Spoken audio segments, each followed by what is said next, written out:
Hi, I'm Dr. Sondra Barrett, a scientist, photographer, and author. I've been invited here by my dear friend and colleague, Dr. Liz Tosh, to introduce you to a new way of looking at wine, to explore the inner beauty and structure, and have moments of discovery for yourself. So I invite you to have some fun with seeing the shapes and taste of wine. This first slide, we see different shapes through the microscope. A couple of them are wine, and one is a chemical of taste. And through this exploration, you will discover which is which and learn perhaps how to use them for yourself. This image changed my life. I had no intention of ever getting into the world of wine. I'd been invited to interview for Artist in Residence program up at Sterling Vineyards, and I thought I should photograph a wine through the microscope. And when I showed it to the winemaker, he said, "It looks like it tasted." How can a picture look like a taste? This was in the early 1980s, probably before some of you were born, and I had 2 years to prepare the show with the winemaker, asking all kinds of questions like, what did Merlot look like? Did different varietals look different? What about wine from different vineyards? He would ask questions and I would bring my microscope up to Sterling. And it was a very joyful experience looking inside wine. However, I had no intention of ever becoming a wine whisperer, if you will. I'm a medical scientist. At the time of my beginning work with Sterling, I was at the University of California Medical School, and my work was to research how did human white blood cells work?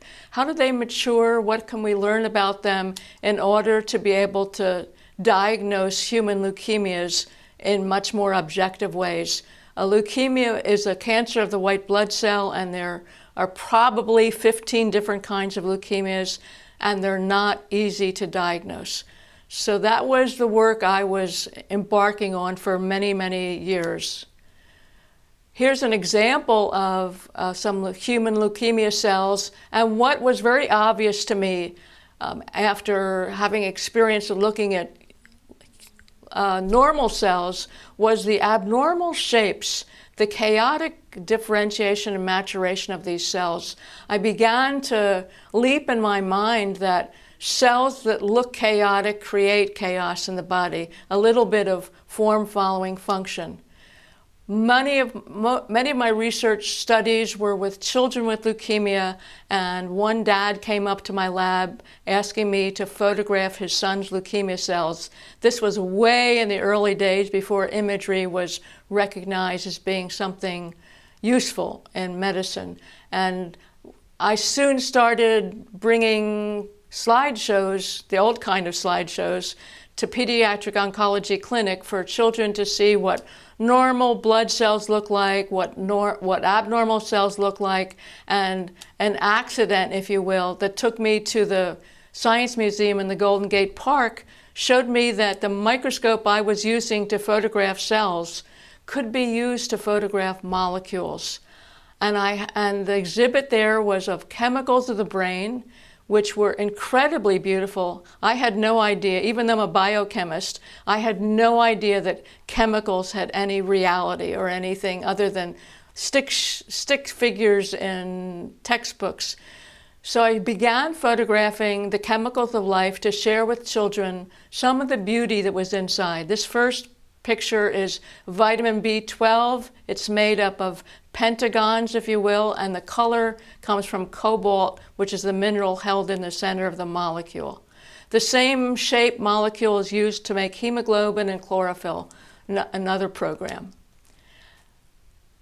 So first I was giving them vitamins and minerals actually to look at. This image is calcium phosphate. It's what makes bone. It actually looks like bone in my mind.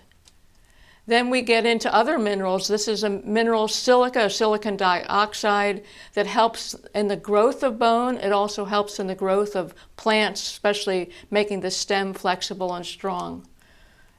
This is another mineral, sodium phosphate. Just notice the different shapes of these molecules that are essential for life. This is a molecule, sodium phosphate, that balances acid in the body, balances bases, and you could see it created a balancing figure. And one last vitamin, this is niacin. I was always leaping forward in my mind thinking, oh, well, where do we get niacin? We see it in grain. It looks like this is coming from grain, wheat. And so once again, I started leaping into the shape of molecules was telling us something about form and function, which is a fairly common theory in biology and chemistry. Things look like what they do. I moved more into molecules that influence the human body besides vitamins and minerals. This is adrenaline through the microscope. Adrenaline is what we make when we're excited, or what the stress, fight or flight response. And there's certain receptors on our cells, which we'll show you later, on how our cells respond to these molecules. So the shape of molecules is essential to how we work at a molecular level. Now, how do molecules shape our taste, since shape is essential in function? I'm going to show you 3 different shapes of molecules, and I'm going to ask you to reflect on which you think is sweet, sour, and bitter. So we see now 3 different molecules. One is sweet, one is sour, and one is bitter. And since I can't ask you to raise your hands and tell me which you guess, the molecule on the upper left is the angular molecule is sour, and I would guess most of you guessed, in fact, that the bottom prickly looking molecule was bitter, which is caffeine, and the one on the right is sugar. You'll learn a little bit more about. So our molecules of our tastes have different shapes. And this, what I'm asking you, inviting you to do, is to be able to launch into or appreciate your own instinctual intelligence, that we know things that our intellect may tell us we have no right to know. So instinctual intelligence, studies done in the 1920s showed that if you gave people these 2 abstract shapes and asked them, what name would you give them, Takati or Maluma? And again, I'll ask you, which A is Takati or is it Maluma? Most of you will guess, in fact, it's universal, that everybody says A is Takati. And this is work that was reported in Carol Yoon's book, a UCLA scientist, Naming Nature, that regardless of our age, regardless of the language we spoke, that angular image was called Takati, and the round blobby image was Maluma. And I'm proposing to you that the shapes of the molecules that you will see and learn about influence the language we use to describe wine and describe taste. After all, I have no words for wine. So way back when, getting into wine, the first grape I studied with Theo Rosenbrand, the winemaker at Sterling, was Merlot, and got into the vat, got into everything, got up into the vineyards. And an interesting observation early on was grape juice from any of the grapes is tiny and geometric. I have to magnify it much more than the molecules you've seen, but tiny and geometric. And one clear message from the molecules was juice is tiny, and what we see is a grape grows up.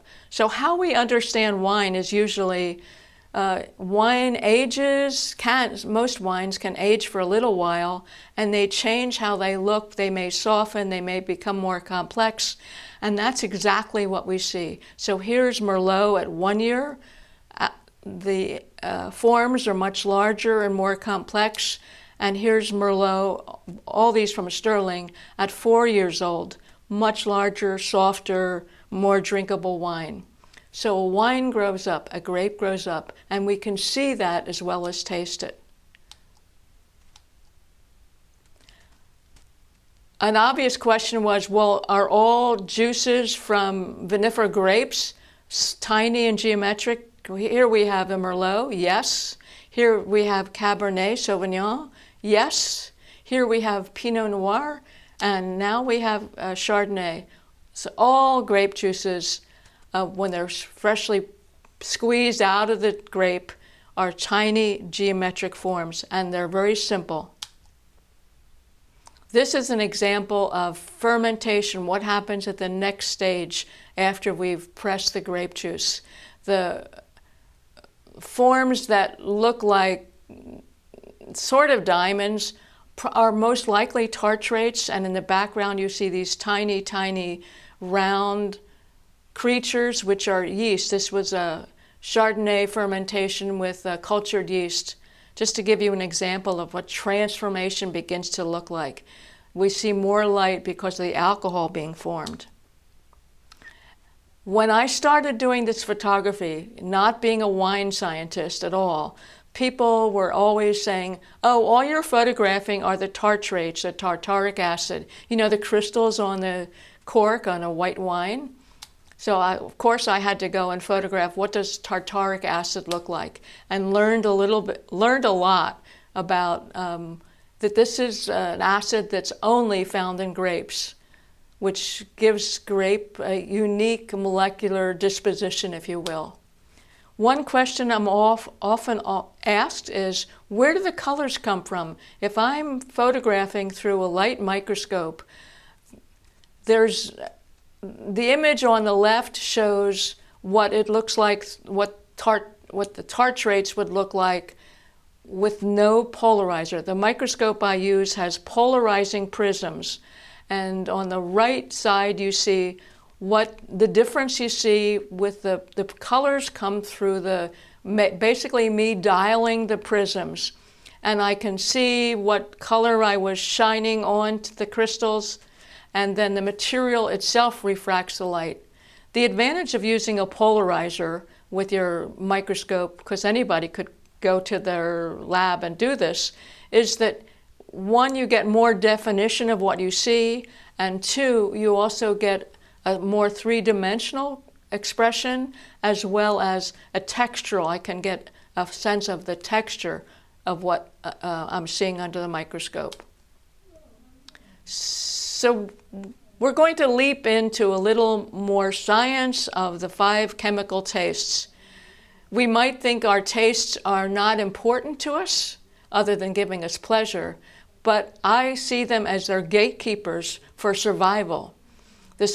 And these molecules and these forms of taste are giving our cells information. So the sweet taste is telling us that what we have just tasted is an energy source. The salty taste tells us it's a mineral source, probably from the sea. The savory or umami taste tells us this is a nitrogen source. All of these are essential for our life. So these 3 tastes are essential to life. The sour taste, on the other hand, tells us this comes from fruit that's not ripe yet, or it's fermented, or it's spoiled.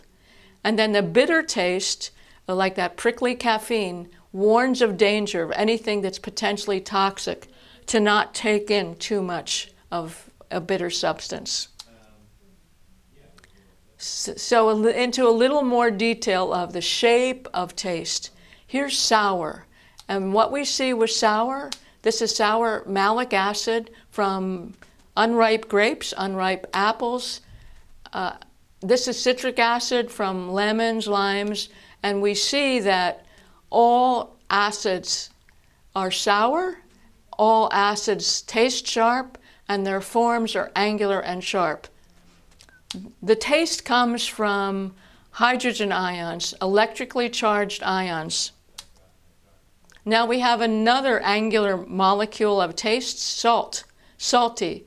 This is sea salt, it's sodium chloride, and its taste comes from sodium ions, electrically charged. And that becomes important if you want to understand how our cells take in these tastes.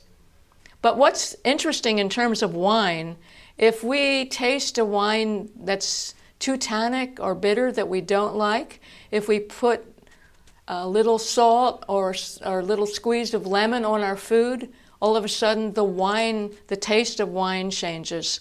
We know that salt is an enhancer of taste, but it also helps suppress bitter and strengthens the aroma of a wine. So we have these wonderful tastes that help us improve our experience of wine. This is sucrose. It's sweet. It's made up of two molecules called glucose and fructose, and it's rounded, and you can see it's also, the glucose looks sticky. It enhances our perception of what's fruity and what's also tart and spicy. Umami, savory. It comes from nitrogen-containing compounds like amino acids or proteins. The person who brought this to the Western knowledge was Tim Hanai, who's often called the Swami of umami. In the development of our tastes, originally we had in the West only 4 tastes: sweet, sour, bitter, and salty. But the Japanese around the turn of last century said, we eat foods that have a different quality taste. We eat seafood, we eat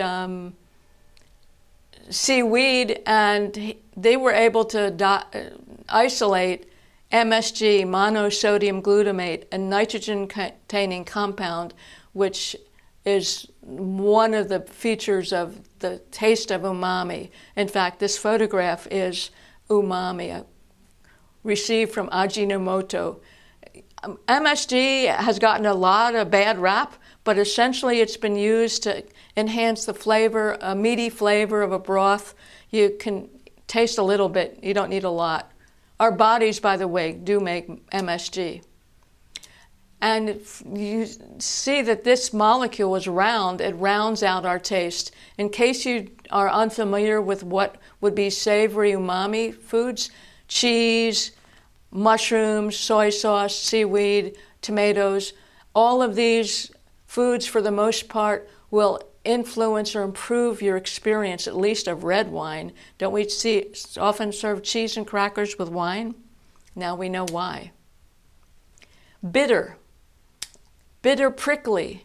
The kinds of compounds that give us bitter experiences are drugs, phytonutrients, alkaloids, poisons, and this is not a poison. This is our morning wake-up, at least my morning wake-up, caffeine through the microscope. Of all these 5 tastes, so far we have 5, there's a 6th suggested of fat. Only 2 of them are considered universally pleasurable tastes, sweet and savory, and you can see they're both fairly rounded molecules. Then we get into caffeine, or the prickly, bitter tastes. How our cells respond to these, they're receptors on the surface of our taste bud cells, and they will be able to distinguish the different shapes of those molecules. On the other hand, salty and sour don't have receptors to get in the cell. They can penetrate the surface of the cell because of their electrical charge. At least that's what we think. So now, let's see what's in your glass. Here's an example of a couple of different Chardonnay styles. The one on the left is a lean, austere Chardonnay, and the other 2 are full-bodied, buttery Chardonnays. My favorite is a buttery, full mouth feel Chardonnay. And what influences the difference, one of the differences in the style of Chardonnay is whether or not the winemaker has used what's called secondary fermentation or malolactic fermentation. So here we have malolactic fermentation changes the acids in wine. If we're going through malolactic, the molecule on the right is the big molecule, big tart malic acid, which changes then to the smaller, buttery, milky, if you will, lactic acid. So that's one way that we can change the expression of a wine, and we can see it here through the microscope. I took this quote from Karen McNeil because usually what we're doing in using words to describe wine, we're using words that are something we can relate to or we're familiar with. So she says where Chardonnay is all buttery roundness, Sauvignon Blanc is taut, lithe, with a keen stiletto of acidity. If Chardonnay is Marilyn Monroe, Sauvignon Blanc is Jamie Lee Curtis. And they're definitely different styles in our mouth and visually. This is a quote I like to use because people are asking me, what are you photographing? Tell me what this is. Tell me the name of the molecule. Well, the quote is broader than that. Molecular photography captures a world invisible to the naked eye. It opens the mysteries to molecules and cells. It is art based on reality, not an artist's imagined representation. Images tell a story or act as a portrait. They may even communicate scientific information visually so it's more easily understood. Then it becomes a teaching tool. This is from John Naisbitt's book, High Tech, High Touch, and Our Search for Meaning. So I've looked at these images as being ways of teaching about how we can appreciate wine as well as understanding how our body works. They're more expressive than just the words, at least for me. This is the Sauvignon Blanc. It was a winemaker, Sterling winemaker's, one of his favorite wines, my least favorite wine. And people have always asked, do different varietals have different expressions? Well, for the most part, Sauvignon Blanc often has a similar kinds of expression. That was a Sterling Sauvignon Blanc. This was a Patiana Sauvignon Blanc. This is a Benziger Sauvignon Blanc. These two Sauvignon Blancs were from the same vineyard, different wineries, also biodynamic. I'm sorry, there were beautiful, crisp, lean wines, not something my palate enjoys. So I began thinking, maybe this is why I don't like Sauvignon Blanc. I don't like that lean, austere expression. Aha! But then I discovered, doing a project with Hourglass, here was a Sauvignon Blanc I really liked. It was soft, and what softened it was they used some oak thyme in the fermentation of the Sauvignon Blanc, giving it a totally different expression. So this gives you an opportunity to imagine what wines you might like and how you might find better ways to like it. And I'm also asking you in this exploration to change how you see things. Everything can't be our words. This is an old quote from Marcel Proust, who said, "The real voyage of discovery consists not in seeking new lands, but seeing with new eyes." So I'm asking you to see life and wine with new eyes. And what's in our glass to drink? Often in a presentation, we will guess the shape of the wine we're drinking. Here we don't have that option, but you can do that at home. Next time you pour a glass of wine, what do you think it looks like? What's its expression? Is it going to be a legendary wine? Is it one we're going to remember? This is a legendary wine, Chateau Lafite Rothschild, and I see these shapes as giving structure, backbone to the wine. This wine had some structure and a lot of soft forms. It was a Robert Mondavi Reserve Cab from 1979. Many wines will show me one form, some wines will show me many forms, more complexity. This was a Viator 3-year-old Cabernet Sauvignon blend. And this is I recently photographed, this is Tim Mondavi's 2013 Continuum. And there are hints in this image that the wine can age for a long time. So one of the questions comes up with, what do we see with age? How does wine change? And there's one thing seeing how a grape grows up, but what about looking at the same wine? So here's a 2002 Rudd Oakville Estate Cabernet Sauvignon. On the left is 3 years. I had another bottle of the wine. Fortunately, Leslie Rudd shared another bottle. And on the right, a half year later, the wine softened, opened up. On the left, I would say that was a very focused, concentrated wine. It was elegant, but it became softer and also expressing ageability features. Here's another example of Alpha Omega, a Proprietor's Red, which is a Cabernet blend. On the left, you see 3-year-old wine. On the right is the wine a year later, and you can see the sort of prickly, angular arrow forms all softened up in another year. I'd really like to do this one now, 10 years later. And it doesn't just go changes of shape with age in cabs.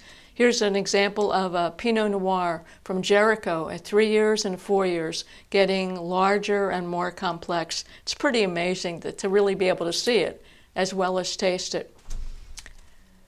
In the old days of the original Inglenook, I'd been hired to photograph 44 years of Inglenook Cask cabs. They had planned a whole event for the Wine Spectator, and the Wine Spectator put the wrong date on their calendar. So though they had a whole dinner planned with all these famous wine people sitting around the room waiting for the wines and the food, they asked me to join them since we weren't having the Wine Spectator. So I not only got to taste the wine, I got to photograph it. And they seated me next to Untitled Chapter, who I wish I had known to take notes how he was describing these wines. So here's a 1985, it was probably, it was a Cask cab. We don't know what the blend was. 2 years old, sharp. Here we have a 17-year-old Cabernet. Cask Cabernet, and here we have the 44-year-old 1941 Inglenook. And this wine was the first American wine to ever win 100 points with Wine Spectator.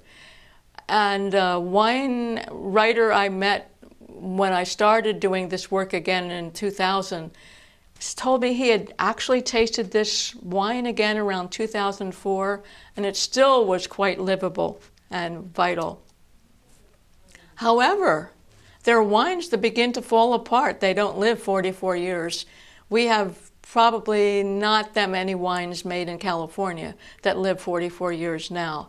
This is an example of what a wine looks like as it begins to lose its vitality. You can see it no longer can refract light. This was an old Pinot Noir, and this was an old Sauvignon Blanc. So there's another quality that we can see around aging. The ability to refract light changes. It looks like a fallen leaf. This is really an old vine Zinfandel up in Dry Creek Valley. I think this is actually Lytton Springs, 100-year-old vines. And 100-year-old vines often can make wonderful wine, even though the wine might not be 100 years old. Here we have an example of 2 wines made from Dry Creek Valley, 2 Zinfandels, same year. On the left is Mazzocco, on the right is Perkins Harder. And I was surprised how similar in form these 2 wines were. I know Perkins wine was from 100-year-old vines. I couldn't find out if Mazzocco was, but they were from the same AVA. When winemakers look at Which vineyard do they use? They're looking at their experience of the vineyard and the taste of the grape.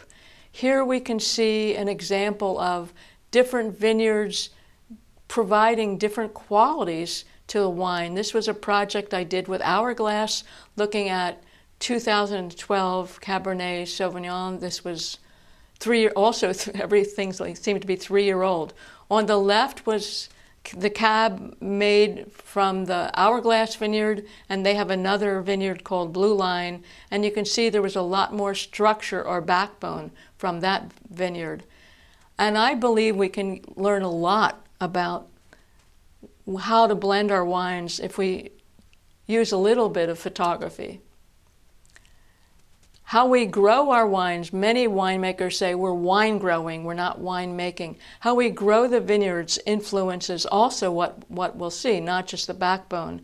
The first heart I ever saw in wine came from this 2001 Quintessa, also from Napa Valley, also a Bordeaux blend. And what I learned after the fact of why a heart? This is a biodynamic wine, which in my mind says that these wine growers are taking very good care of their vineyards. They're organic, they're biodiverse, and there's a spiritual inclination in biodynamics. And this was another biodynamic wine from Bordeaux. Chateau Le Mandot also showed a heart, and I often see hearts in red biodynamic wines. This heart comes from a Sky Saddle Sangiovese. So I asked the question, if wine had a picture that reflected its expression, would that help us know the wine? Would that help us know what we like better? We have words for wine that for some of us don't make sense. On the big fluttery molecule on the right would be called the feminine form. So we do have people say, oh, this is a feminine wine and this is a masculine wine. The feminine wine is an opus 1, and the masculine here, the sharp, pointy molecule shows that's from a BV Cabernet. Our molecules, will the expression be tight and focused? Will they be crisp? Will they be rounded? Are they full-mouthed experiences?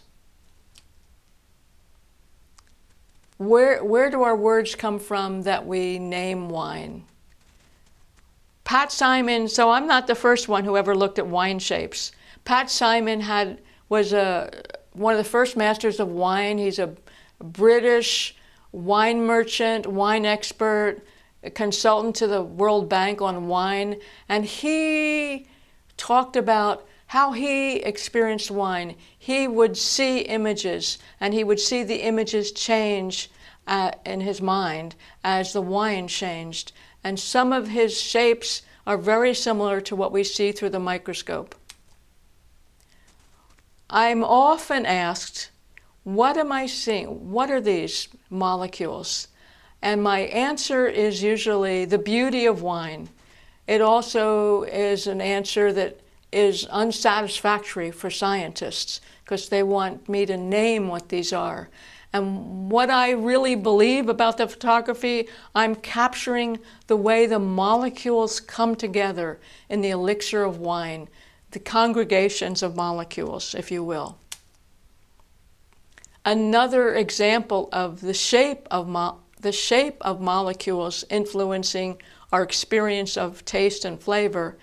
These are different shapes of receptors. Remember, molecules land on receptors if they can be recognized, and you can see all these different smells have different shaped receptors, again, influencing how the body responds. I put together this slide last night, theories of language of taste, to see if I can give you a little more meat, if you will, in addition to the pretty pictures. Our sensory input through smell, through taste, is all through, it's multidimensional. Its multiple receptors have to respond to those molecules. So it's like we're creating an image in our brain of these cells and molecular responses. In some theories, the sense of smell is linked evolutionarily to language and to memory. And we know that one of the first things that goes when we're losing our memory, in Alzheimer's or something, is the sense of smell. Another example of where smell plays a part and the molecule plays a part multidimensionally is that it's not just the shape of the molecule, it's the vibration of the molecule that influences the response.